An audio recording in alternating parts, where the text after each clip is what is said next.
दोस्तों, आप सबको सावन माह की हार्दिक शुभकामनाएं।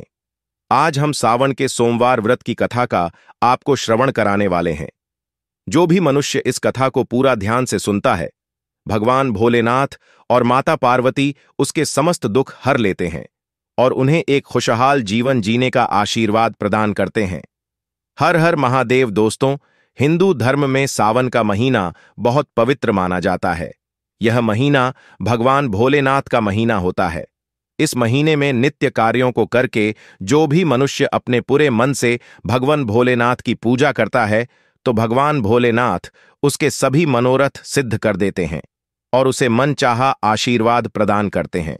दोस्तों, इसलिए इसे धर्म कर्म का माह भी कहा जाता है। 12 महीना में से सावन का महीना विशेष पहचान रखता है, क्योंकि सावन महीने का धार्मिक महत्व काफी ज्यादा है। कहते हैं कि इस महीने के दौरान व्रत, दान व पूजा पाठ करना अति उत्तम माना जाता है, क्योंकि यह साक्षात भगवान भोलेनाथ का महीना होता है। दोस्तों, इस बार सावन का महीना अपने आप में अनूठा है।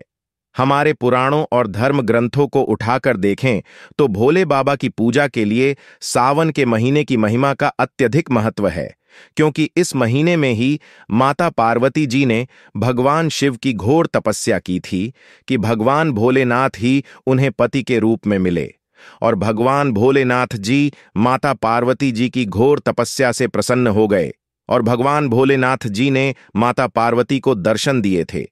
जब भगवान भोलेनाथ जी ने माता पार्वती को दर्शन दिए थे, तब सावन का महीना था। तब से भक्तों का विश्वास है कि भगवान भोलेनाथ जी की सावन के महीने में जो भी तपस्या और पूजा पाठ करता है, तो उससे शिव जी जल्द प्रसन्न होते हैं। और जो भी मनुष्य सावन में सोमवार का व्रत करता है, भगवान भोलेनाथ उसके जीवन को सफल बनाते हैं।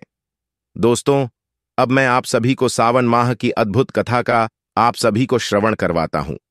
यह कथा एक लड़की और उसके भाई की है। मैं आप सभी को एक भाई बहन की बहुत ही दुख भरी कहानी सुनाने जा रहा हूं।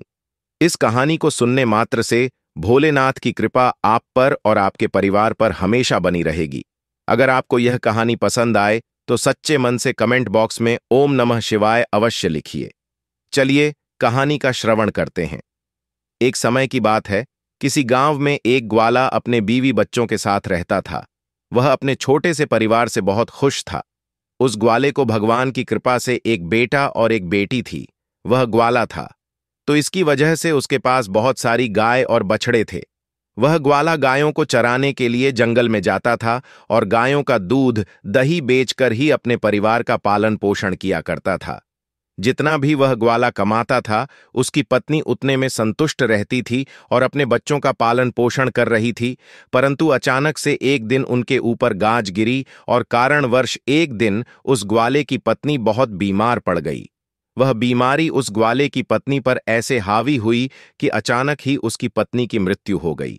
अब ग्वाले के ऊपर ही अपने दोनों बच्चों की जिम्मेदारी आ गई। कहते हैं कि अगर पिता मर जाए तो मां अपने बच्चों को सही तरीके से पाल लेती है, लेकिन एक पिता ऐसा नहीं कर पाता है। इस वजह से ही उस ग्वाले को भी बहुत परेशानी हो रही थी। वह गाय चराने के लिए जंगल में जाता था तो अपने बच्चों के लिए भोजन तैयार नहीं कर पाता था। बच्चे अब भी छोटे थे। बेटी 10 साल की थी और बेटा 8 साल का था। कुछ समय ऐसे ही बीत गया। फिर ग्वाले ने बच्चों के पालन पोषण के लिए दूसरी शादी कर ली। ग्वाले की दूसरी पत्नी भी घर आ गई, परंतु वह कुलक्षणी थी। वह ग्वाले के बच्चों को बिल्कुल भी पसंद नहीं करती थी और वह उस ग्वाले के साथ प्यार का दिखावा करती थी, जिससे वह ग्वाला उस स्त्री के प्यार के जाल में फंस गया था। अब ग्वाला अपनी दूसरी पत्नी के साथ खुश रहने लगा था। अब ग्वाला अपनी दूसरी पत्नी की ही सारी बात मानता था। धीरे धीरे समय बीतता गया। बच्चे और बड़े हो जाते हैं। वह लड़का 16 साल का हो जाता है। उसकी दूसरी मां लड़के को बिल्कुल भी पसंद नहीं करती थी। एक बार वह अपने पति से कहती है कि आप क्यों गाय बछड़ों को चराने जाते हो? अब यह लड़का बड़ा हो गया है, अब से गाय बछड़े चराने यह लड़का जाएगा। अब वह लड़का जब अपनी सौतेली मां के मुंह से यह बात सुनता है, तो वह बेचारा लड़का रोज सुबह जंगल में गाय बछड़े चराने के लिए जाने लगता है और शाम को वापस आ जाता है। अब इधर वह लड़की भी बड़ी हो गई थी। वह घर का सारा काम करती है, घर का खाना बनाती है और अपने भाई को अपने हाथों से खाना खिलाती है। वह लड़की भगवान शिव की बहुत बड़ी भक्त थी। वह भगवान शिव की रोज पूजा पाठ किया करती थी। वह दोनों भाई बहन एक दूसरे को बहुत प्यार करते थे और दोनों आपस में बातें करते थे। अब वह भाई अपनी बहन से बोला कि बहन, पता नहीं हमारे पिताजी को क्या हो गया है। वह अब हम पर बिल्कुल भी ध्यान नहीं देते हैं। जब से हमारी मां की मृत्यु हुई है, तब से हमारे कितने कष्ट भरे दिन आ गए हैं। तब उस लड़के की बड़ी बहन अपने भाई को समझाती हुई कहती है कि तुम बिल्कुल भी चिंता मत करो, तुम्हारी बड़ी बहन है ना, तुम्हारे साथ जो कुछ भी होगा आगे देख लिया जाएगा। वैसे भी पिताजी अब सौतेली मां के प्यार के मोह में पड़ गए हैं, इसलिए उन्हें कुछ दिख नहीं रहा है। यह कहकर वह अपने भाई को शांत कर देती है। फिर भाई कहता है, दीदी, मुझे मां की बहुत याद आ रही है। अगर आज हमारी मां होती तो हमें कितने प्यार से खाना खिलाती। दोनों भाई बहन अपनी मां को याद करके रोने लगे। धीरे धीरे ऐसे ही दिन बीत रहे थे। एक दिन लड़का गाय चराने जंगल में गया हुआ था। तभी अचानक से जंगल में लड़के को एक शेर मिल गया। अब लड़का दौड़कर एक पेड़ पर चढ़ गया। उस लड़के ने शेर से कहा, शेर राजा, तुम मुझे क्यों खाना चाहते हो? तब शेर ने कहा, भाई, मैं काफी दिनों से बहुत ही भूखा हूं। मैं अपनी भूख मिटाने के लिए तुम्हें खाना चाहता हूं। अगर तुम चाहते हो कि मैं तुम्हें ना खाऊं, तो तुम मुझे एक गाय या बछड़ा दे दो, जिसे खाकर मैं अपनी भूख मिटा सकूं। तब पेड़ पर चढ़े उस लड़के ने कहा, अरे राजा, मैं अपनी बहन का इकलौता सहारा हूं, उसे बस मेरी ही आस है। अगर तुम मुझे खा लोगे तो मेरी बहन की वह आखिरी आस भी टूट जाएगी और मेरी बहन तो रो रो कर मर ही जाएगी। मेरे पिता और सौतेली मां हैं जो हम दोनों पर बहुत अत्याचार करते हैं। मैं अपनी बहन की उम्मीद को टूटने नहीं दे सकता हूं। अगर फिर भी तुम्हें मुझे खाना है या फिर गाय और बछड़ा खाना है, तो मैं अभी तुम्हें यह नहीं दे सकता हूं, क्योंकि इसके लिए मुझे अपने माता पिता से पूछना होगा। तब वह शेर कहता है, ठीक है, कल तुम अपने माता पिता से पूछकर आना। फिर लड़का शाम को अपने घर गया और अपने पिताजी से कहने लगा कि पिताजी, आज मुझे जंगल में शेर मिला था। अभी पूरी बात हुई भी नहीं थी कि उसके पिता ने उसे डांट दिया। जैसे उसके पिता ने उसे डांटा, वह एकदम से रोने लगा।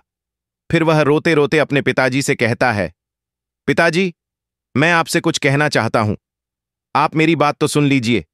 जैसे लड़के ने अपने पिता को सारी बात बताई कि जंगल में उसे कल एक शेर मिलेगा, वह मुझे खाएगा या गाय और बछड़े को, यह सब बात उसकी सौतेली मां भी सुन रही थी। तब उसकी सौतेली मां ने कहा कि तू यह क्या कह रहा है? गाय और बछड़े कम नहीं होने चाहिए। पता है वह कितने कीमती है। उनके दूध से ही तो हमारा घर चलता है और तुम्हारे बिना तो हमारा कुछ नहीं बिगड़ेगा। परंतु अगर गाय और बछड़े कम हो गए तो हमारी आमदनी कम हो जाएगी। इसलिए इससे अच्छा है कि शेर तुम्हें ही खा जाए। तब दुखी मन से वह लाडिका अपनी बहन के पास चला गया।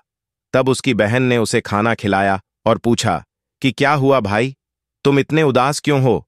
तब उस लड़के ने सारी बात अपनी बहन को बताते हुए कहा कि मेरी प्यारी बहन, आज जब मैं जंगल में बछड़ों को चराने के लिए गया हुआ था, तब वहां पर एक शेर आ गया था। वह मुझे खाने को कहने लगा। मैं जब तुमको बेसहारा बताया कि मेरी बहन मेरे बिना तो बेसहारा हो जाएगी, तब उसने कहा कि ठीक है, मैं तुम्हारा एक गाय या बछड़े को खा लेता हूं, और मैंने उसे भी खाने से मना कर दिया और पिताजी को पूछकर आने को कहा कि मैं कल अपने पिताजी से पूछकर आऊंगा। तब उसने मुझे जाने दिया। जब मैं घर पहुंचा तो पिताजी से यह बात जब मैं कह रहा था, तभी अपनी सौतेली मां आ गई और गाय बछड़े के बदले शेर को मुझे ही खाने को कहने लगी। इसलिए ही मैं उदास हूं। मुझे पता है कि कल वह शेर मुझे फिर मिलेगा और मुझे खा जाएगा। बहन, अब तुम ही बताओ, मैं क्या करूं? उसकी बहन उसे समझाने लगी कि तुम तो मेरी जिंदगी का आधार हो भाई। तुम्हारे बिना तो मैं जीने के बारे में सोच भी नहीं सकती। अगर तुम्हें कुछ हो गया तो मैं भी जिंदा नहीं रहूंगी। इसलिए तुम कल जब जंगल को जाना और जब शेर वहां पर आए तो उसे एक बछड़ा खाने को दे देना।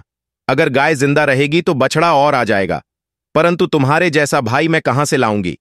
और हां, मैंने सुना था कि अपने पिता ने कहा था कि अगर शेर तुझे खा जाएगा तो पुत्र तो और भी हो जाएगा। यह सारी बातें मैंने सुन ली थीं।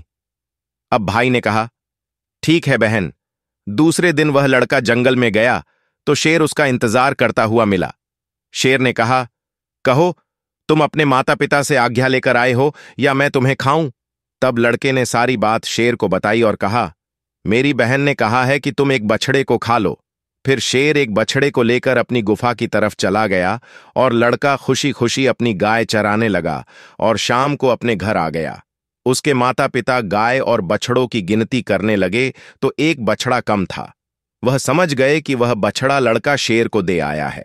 इस बात पर वह दोनों बहुत गुस्सा हो गए और उसे मारने लगे। उसके पिता ने उसे डंडे से इतना मारा कि वह बेहोश होकर जमीन पर गिर पड़ा। उसकी बहन यह सब देख रही थी और उसको बहुत गुस्सा भी आ रहा था कि मेरे भाई को बिना किसी दोष के मारा पीटा जा रहा है, लेकिन वह कर भी क्या सकती थी। जब उसके माता पिता चले गए तब बहन अपने भाई को उठाकर कमरे में ले गई। जब वह होश में आ गया तो उसे पानी पिलाया, खाना खिलाया और दोनों भाई बहन बहुत देर तक रोते रहे। फिर बहन ने कहा, भाई, अब तुम्हारा यहां रहना खतरे से खाली नहीं है। मेरे पास मां की एक निशानी, यह अंगूठी है। तुम यह अंगूठी पहन लो और यह घर छोड़कर चले जाओ। अगर तुम जीवित रहोगे तो मुझे उम्मीद रहेगी और हम कभी ना कभी जरूर मिल जाएंगे। कम से कम हम अलग होकर भी साथ तो रहेंगे। अब भाई की समझ में बहन की सारी बात आ गई थी। उसने कहा, बहन, तुम ठीक कह रही हो, लेकिन मैं तुम्हें यहां अकेले छोड़कर कैसे चला जाऊं?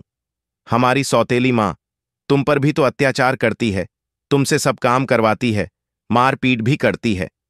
तब बहन ने कहा, भाई, अगर तुम ठीक रहोगे तो मैं सब सहन कर लूंगी, लेकिन तुम यहां से चले जाओ। भाई अपनी बहन की बात मान लेता है। अब बहन एक धागा उठाती है, उसको अपने भाई की कलाई पर बांध देती है। अब वह बहन अपने भाई से कहती है, भाई, यह मेरी निशानी है। जब भी हम मिलेंगे तो यह देखकर एक दूसरे को पहचान लेंगे।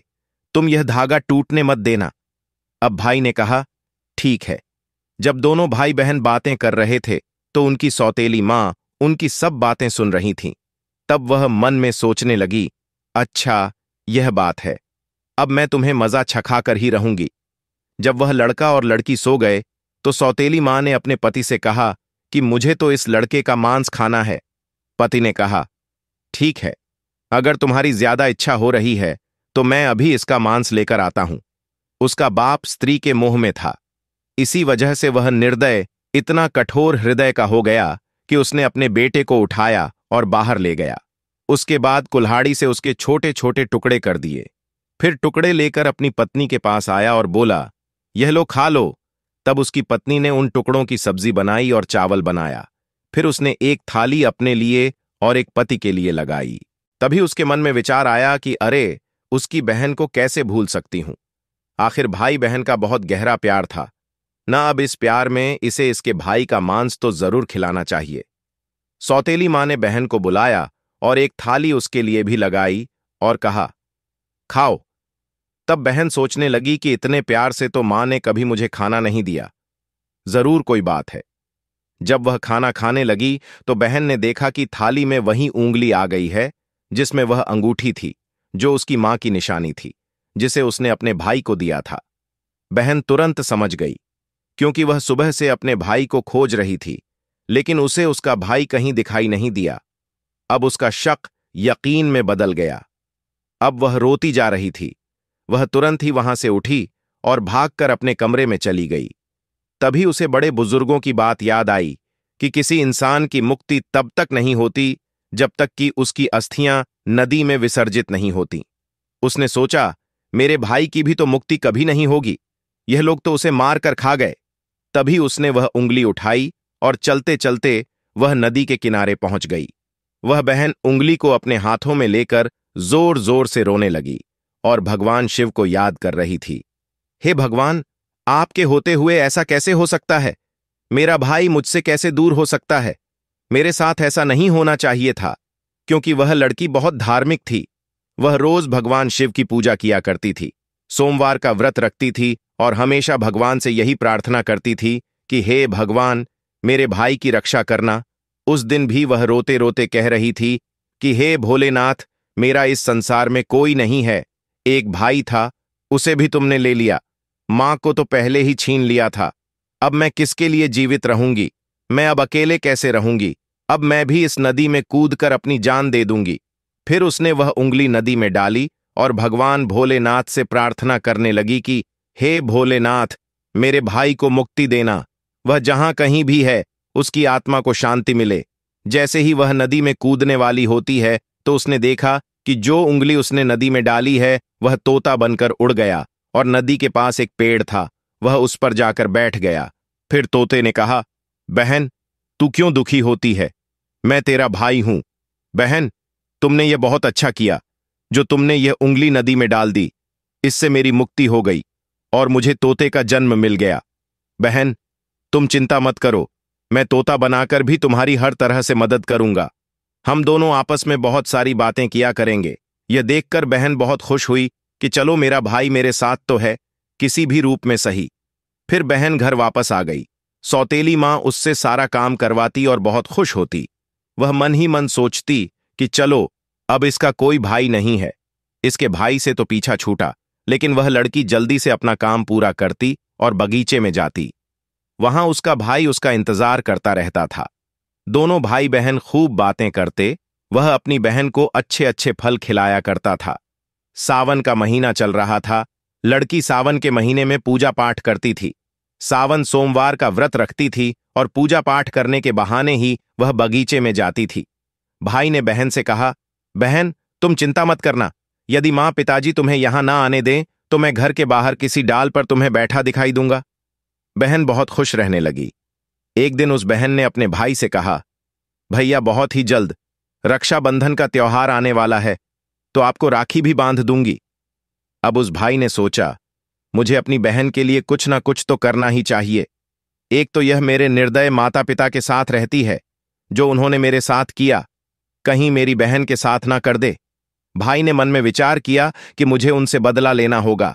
फिर उसने भगवान से प्रार्थना की, हे भगवान, मेरी बहन की रक्षा करना। तभी वह तोता एक लूहार के पास पहुंच गया। जब वह तोता लूहार के पास गया तब उस लूहार से तोते ने कहा, पिता ने मारा, मां ने मरवाया। बहन सरासर रोई थी। मैं हरियल तोता बन। अब उस लूहार को उस तोते की बात कुछ समझ में नहीं आई। फिर वह लूहार कहने लगा, तुम क्या कह रहे हो? मेरे तो कुछ भी समझ में नहीं आया। फिर उसने वही शब्द दोहराए, पिता ने मारा, मां ने मरवाया। बहन सरासर रोई थी। मैं हरियल बन तोते को बोलता हुआ देखकर उस लूहार को उसकी बातें सुनने का मन हुआ। वह कहने लगा, तुम मुझे खुलकर बताओ, तुम क्या कहना चाहते हो? तो तोते ने सारी बात लूहार को बताई। लूहार तोते की बात सुनकर कहता है, हे स्वान, तुम्हारी तो जिंदगी बहुत ही दुख भरी है। यह सुनकर मुझे रोना आ रहा है। तुम बताओ, तुम मुझसे क्या चाहते हो? अगर तुम चाहो तो मैं तुम्हारे लिए अपनी जान भी दे सकता हूं। तब तोते ने कहा, मुझे कुछ नहीं चाहिए, बस तुम मेरे लिए एक ऐसी कतार बना दो जो तलवार से भी तेज हो। लूहार ने कहा, ठीक है भाई। फिर उस लूहार ने तोते के लिए कतार बनाई। जब वह कतार बन गई तो तोते ने कहा, इस कतार को मेरे पंखों में छुपा दो। लूहार ने कतार को तोते के पंखों में छुपा दी। वह तोता वापस पेड़ पर आ गया। उसने अपनी बहन को कुछ नहीं बताया। उसकी बहन उससे मिली बातें की, साथ में भोजन किया और वह घर वापस चली गई। अगले दिन वह तोता एक सुनार के पास गया और तोते ने सुनार से भी वही बातें कहीं। बाप ने मारा, मां ने मरवाया। बहन सरासर रोई थी। मैं हरियल तोता बन। सुनार ने कहा, तुम क्या कह रहे हो? मुझे कुछ समझ में नहीं आ रहा है। वह फिर से वही कहने लगा। सुनार को भी उसकी बातें जानने की इच्छा हुई कि यह क्या कहना चाहता है। सुनार ने तोते से कहा कि तुम मुझे सीधे सीधे बताओ, तुम क्या कहना चाहते हो? तो तोते ने सुनार को भी अपनी सारी बात बता दी। सुनार भी तोते की बात सुनकर बहुत दुखी हुआ। सुनार को उससे बहुत हमदर्दी हो जाती है और सुनार भी उसकी बातें सुनकर रोने लगता है। फिर सुनार कहता है, बताओ, मैं तुम्हारी क्या मदद कर सकता हूं? तब तोते ने कहा कि भाई, रक्षाबंधन आने वाला है। मैं अपनी बहन को सोने के कुछ गहने देना चाहता हूं, तो तुम मेरी बहन के लिए गहने बना दो। तोते की बात सुनकर सुनार ने कहा, बस इतनी सी बात बताओ, क्या क्या बनाना है? फिर सुनार ने उसकी बहन के लिए कुछ गहने बना दिए। फिर क्या था? तोते ने उसका बहुत धन्यवाद किया और कहा, भाई, तुम ये गहने मेरी गर्दन में डाल दो। फिर सुनार ने वह गहने उसकी गर्दन में डाल दिए। फिर तोता उड़कर इस पेड़ पर आ गया जिस पेड़ पर वह रहता था और उस पेड़ के खोखर में वह गहने रख दिए। धीरे धीरे समय बीतता गया। फिर रक्षाबंधन का त्योहार भी आ गया। उसकी बहन उसके राखी बांधने आई। दोनों भाई बहन बहुत खुश हुए। तोते ने सारे गहने अपनी बहन को दे दिए। गहने पाकर बहन बहुत खुश हुई। फिर उसने पूछा कि भाई, तुम्हारे पास यह कहां से आए? तब तोते ने कहा, मेरा एक सुनार दोस्त है, उसने मुझे बना कर दिए हैं। फिर बहन खुशी खुशी घर चली गई। जब सौतेली मां ने उसे गहने पहने हुए देखा, तब वह जल भून गई और उसे मारते हुए बोली, यह गहने तू कहां से चोरी करके लाई है? तब उसने कहा, मां, मैं ये गहने कहीं से चुराई नहीं हूं, ये तो मेरे भाई ने मुझे दिए हैं। जो एक तोता है वह सौतेली मां को पूरी बात नहीं बताती है कि उसका भाई ही तोता बन गया है। उसने कहा, एक तोता है, वह मुझसे बातें करता है और मैंने उसे अपना भाई बना लिया है, उसी ने मुझे यह गहने दिए हैं।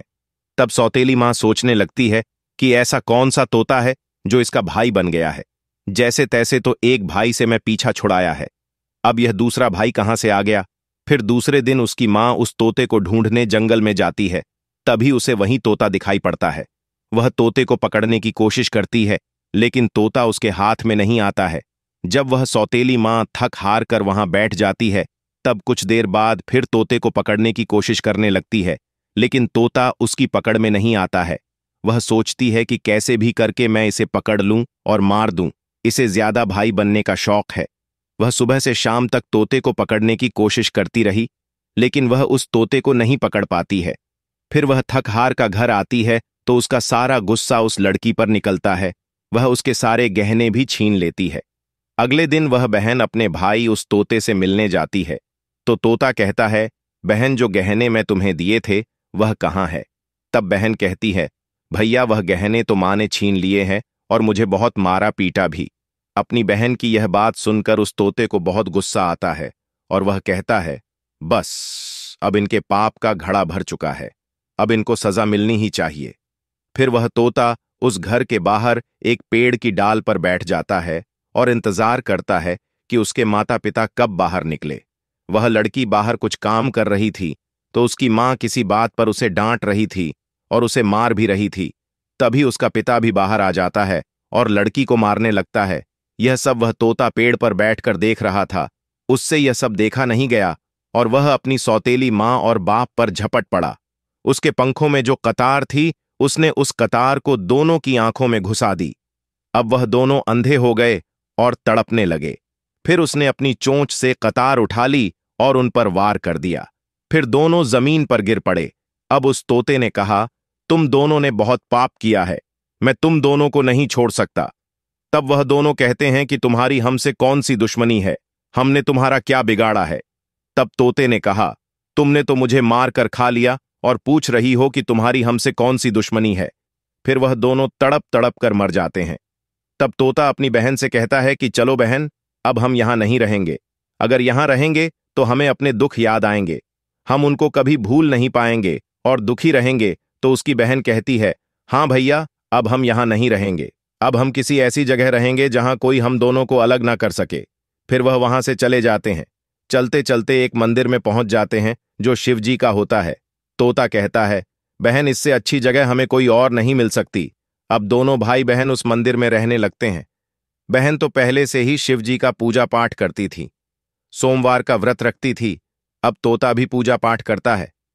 पास में ही एक सरोवर था, उससे अपने पंख गीले करके लाता है और शिवलिंग पर जल चढ़ाता है। लड़की भी भगवान शिव और मां पार्वती की पूजा करती है। ऐसे ही दिन बीत रहे थे।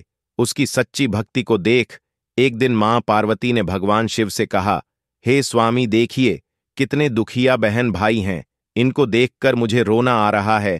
ये कितने तन मन से आपकी सेवा करते हैं, आपको इनका दुख दूर करना चाहिए। देवी पार्वती की बात को सुनकर भगवान शिव कहते हैं, हे देवी पार्वती, यह तो संसार है, हम किस किस का दुख दूर करेंगे? लेकिन पार्वती मां कहने लगी, नहीं स्वामी, आपको इन दोनों का दुख दूर करना ही होगा। तब भगवान शिव देवी पार्वती की बात मान जाते हैं। जब वह दोनों भाई बहन भगवान शिव की पूजा कर रहे होते हैं, उस समय भगवान शिव और मां पार्वती प्रकट होते हैं और उनसे मनचाहा वरदान मांगने को कहते हैं।